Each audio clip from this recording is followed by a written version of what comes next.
Ayan guys, masayang masaya lang ako kasi pagdating ko dito sa bahay, may pasorpresa. Sorpresa means as in, hindi ko inaasahan. Wow! Maghapon kasi ako sa labas, mga kapatid. Then pagdating ko dito sa bahay, may nadatnan ako. Wow! Guess what?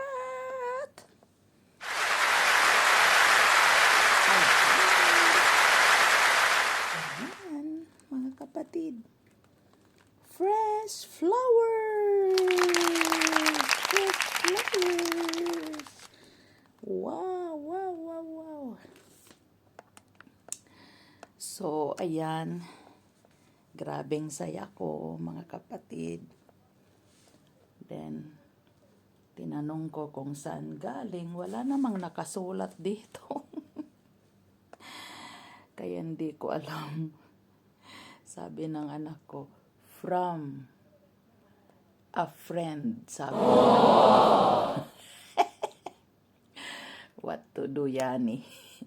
Hindi ko alam kung sinong a friend. Kaya kung sino man ang nagbigay sa fresh flowers na ito, thank you so much. God bless, God bless. Di mo alam kung gaano mo ako pinasaya dahil ako sobrang mahilig ako sa mga flowers, sa mga plants, sa mga bagay-bagay na it makes me feel fresh and young and beautiful. Kaya, thank you sa uulitin. So, rejoice with me, guys. Ganda, no? Ganda. So, ayan, ang gagawin ko ngayon, aayusin ko itong flower na ito. Ayan. Ilalagay ko sa isang lalagyan na maganda. Ito siya. Ito siya. Ayan, o. Ayan. Ilalagay ko dyan.